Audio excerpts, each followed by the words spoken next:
Immunoglobulin or antibody, these are glycoprotein produced by the plasma cells.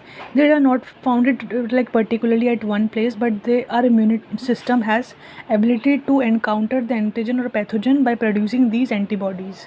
These undergo cell division and basically continuously produce antibodies as a result for producing more cells. Basically, when the antigen come in, they get replicate. Now, their basic antibodies are Y-shaped blood protein produced by plasma cells. They bind to the foreign particles and invade them. Antigen or allergens or pathogens, basically antigen stimulates the production of antibody that leads to the antigen antibody reaction, and this antibody structure is given, as we said, that it is a Y-shaped structure. This is a light chain and this is the heavy chain, and this is a C terminal, this is the N terminal. N terminal basically of the each heavy chain forms the antigen binding domain where the antigen binds. Now the C terminal of the heavy chain forms the fragment crystallization domain, which helps in interaction with the effector cells.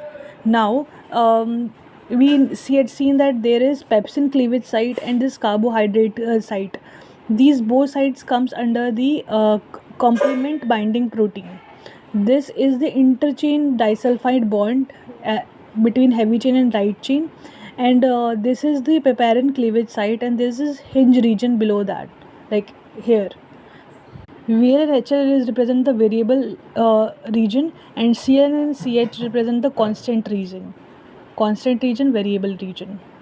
All the four chains are held together by the disulfide covalent bond. Idea of the type of antibody: GAMD. Game, GAMD. GAMD will play. In this IgG antibody, in this this has four subclasses, among which 3 and 4 can cross the placenta. It is basically present in the breast milk, for which provides the immunity for the child. Like for the immunity of the breast milk, in this not IgG, IgA basically plays a role.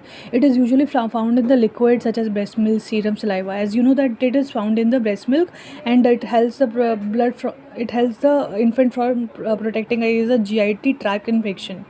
Basically, it is exist in both monomeric and dimeric form. The IgM is the largest antibody found in the antibiotic producing response. IgD is basically this secrete the beta at the beta surface. IgE is basically responsible for the allergic response. Function and activities: bind to the pathogen, activate the immunity. These are the function of this antibody. Also act as the first line of defense. Ingest the cell by phagocytosis. Antibody provides the long-term protection against the pathogen.